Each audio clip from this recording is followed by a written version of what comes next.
This man's astonishing talent would be worth millions of dollars if only he'd turned to crime. I crack safes for a living.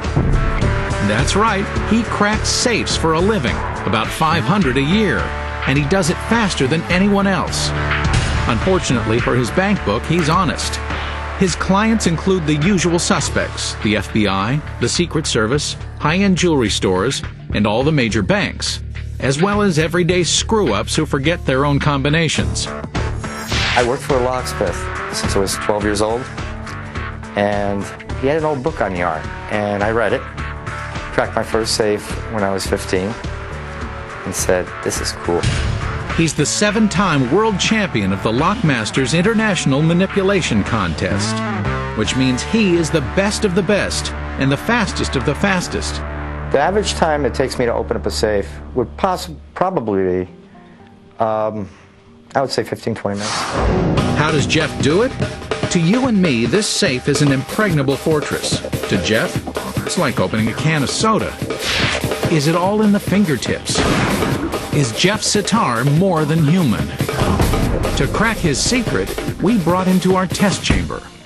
First, we had him explain the basics. Here's an example of a cutaway, basically, of an inside of a safe. Can you show us how you would manipulate this to get it open? Well, what you do is there's gates in the wheel, these little cutouts, like the one right there. Yeah. You have to line them up underneath a part called the fence. You line up the first wheel, then the second wheel, and finally the third. Turn it right until the fence drops into the lock, retracts the lock bolt, and now you turn the handle of the safe and you're in. Got that?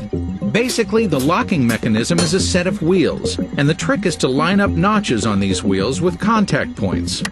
When all the notches are lined up, the lock opens. I have a little test here for you. We wanted to see how sensitive his fingers really are, so we placed tiny objects on a lock cylinder. Test your sense of sight. Let's see if he can spin the dial and stop on the number each object sits on. This is all open in the back, so I can see if you're right or not. Okay. And you're sure there's only one object?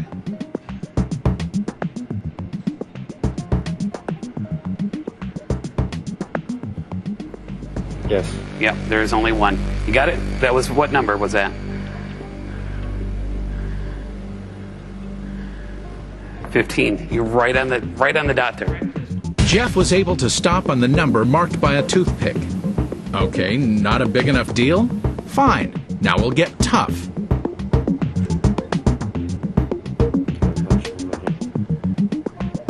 You're feeling stress on that? Like a gear. Like a gear? I'm feeling a little stress on the dial. You're absolutely right. 2 for 2. This spin doctor was able to feel the minute amount of force from a Post-it filling in one of the notches in the tumbler. Now he's on the third dial, the toughest in our spin tests. Right there.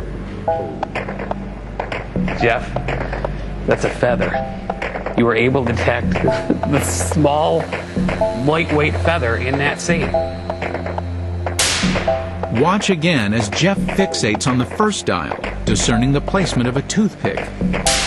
Here he moves on to the second dial, twirls it carefully, and locates the exact whereabouts of a Post-it. And finally, with otherworldly skill, he's able to sense the edge of a feather. The fact that he detected these minuscule traps was amazing. But what was truly remarkable was how fast he did it. So now it's time for our most challenging test. Security expert Tony Maniaci has delivered a brand new state-of-the-art gun safe to our test facility. We asked Jeff to take a stab at breaking into this baby. So all you have to do is shut it up and lock it and twist it around. And lock it, spin the dial.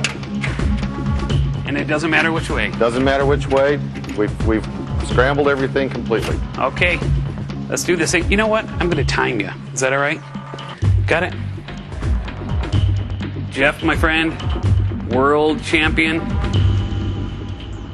Start.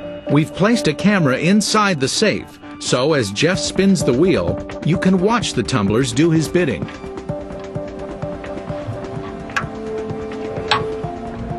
You got a number? Already. That was less than a minute into it. Is that where it belongs?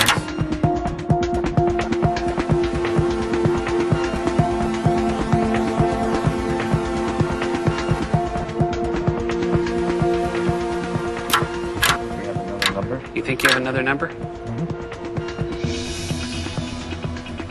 Or are you just trying to set the...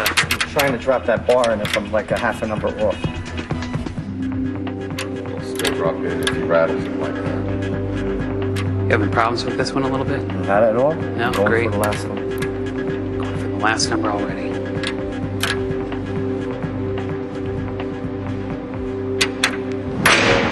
Oh, man. Jeff Sitar has opened this safe in 4 minutes and 57 seconds. It would have taken you hours to do this, Tony? Hours. Come on right over here, Jeff. This is just unbelievable. Jeff just opened a 3-number combination safe. So how does he do it? And how does he do it so incredibly fast? Sure, he's developed his amazing skills through years of practice.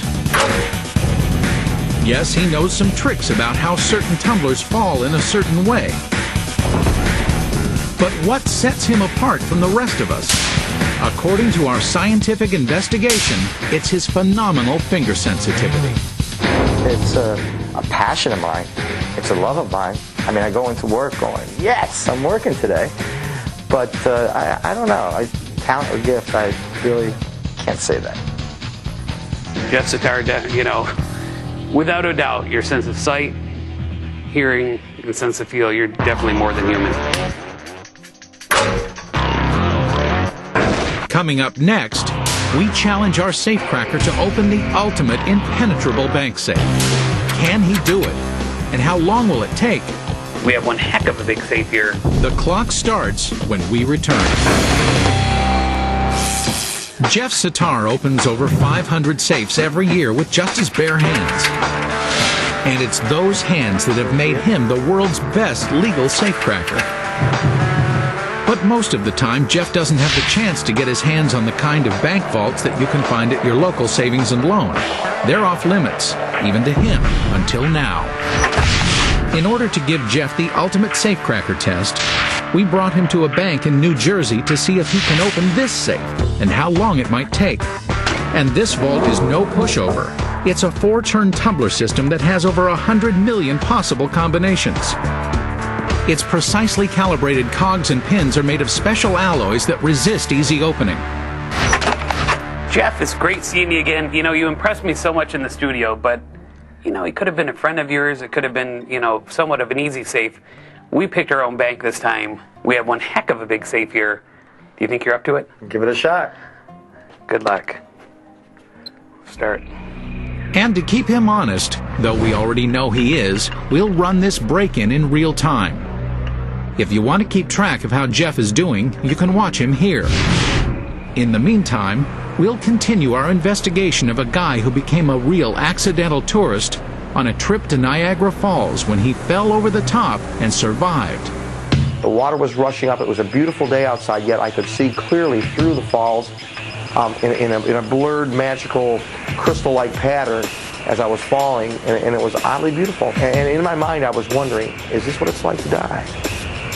We know why Kirk Jones survived the initial fall, because the water is super aerated, which in layman's terms means it has very low density, so it's really soft. That is the good news, but it's also the bad news. Things that normally float, like oranges or people, don't. All I saw was a dark white foam, and I could not, I did not know which way was up. And while Kirk was trying to swim at the bottom of that pool, there was also a second force at work against him. Tons of water from above hitting him at 70 miles per hour. There was a pressure there. It felt like 1,000 hammers were beating me on the head. So we've prepared 2 tests that will recreate the forces at play at the bottom of the falls to determine exactly what Kirk had to overcome in order to live. The aerated water, which is nearly impossible to stay afloat in, and the thousands of gallons of water hitting him from above. So how lethal is the cascading water at the bottom of Niagara Falls? We're about to find out. So it's all set and ready to go, eh? Wow, this is it, huh? Tethered and ready. This is our guy. Well, we're about to see what it looks like in real life. So explain again what we're going to do here, Jim. We're going to take this body, our replicant here is 150 pounds, tethered up to our scale at the top, and we're going to suspend him underneath the waterfall so we can, get a real feel for what the impact forces are. Great. So, Are we ready to go? You ready to see it? Yeah, I'm I ready want to see it. Let's go ahead and fire up the pump, guys.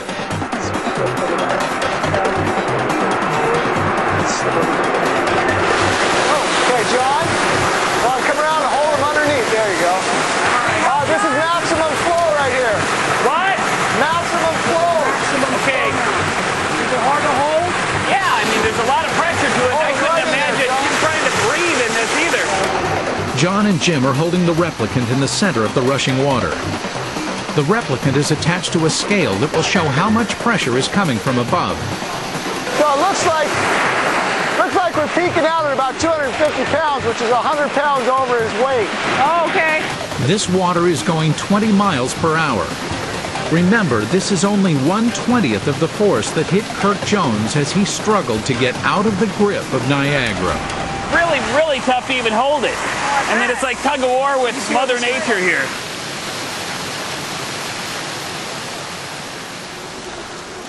You can feel how much Yeah, I how felt much it when I force held there it. was. Can you get it back up here? I know he's sort of water soaked now. Got it? It's all right. Ready? 1, 2, 3, Got it? 4, 5, 6. There we go. All right. Now, we talked about how he got off with some pretty minor injuries considering. What injuries would you normally expect to see with an accident like this? Well, the first thing you expect to see is death. Pretty much everyone who's gone over the falls without some kind of barrel or protective gear Practically has, everybody. has died. Most people died, yeah. So many things could kill you in this kind of Our circumstance. scale was, he's 150 pounds. We were between 250 and 300. So imagine an additional 150 pounds on your back. Based on our small test that we did in the shop, the only thing that was working for him on the fall and the impact was the fact that the water is aerated. And if you recall, he may have had a more cushioned fall, but that was the only thing going for him on that side. Lucky fella. So what are we going to do next, Jim? The next test we want to simulate is a buoyancy test. And that will tell you what other elements he was working against, not only the impact forces of the waterfall coming down on him, but the fact that he was, the aeration of the water makes you less buoyant. Okay. So we're going to bring our diver in and We're demonstrate going to use a real that. person is what you're Yes. saying next. I think that's the best way to do it. Okay. That's right, it's one thing to use a dummy, but we're about to put a real human being into this lethal cauldron of torrential falls from above and swirling water from below. So while we're setting up the second part of the Niagara Falls test, let's check in on the progress of the Safecracker. Jeff and his incredible hand have been working at opening this bank vault for just over 5 minutes. Remember, this is the real deal. The kind of safe you keep your money and your personal safety boxes in.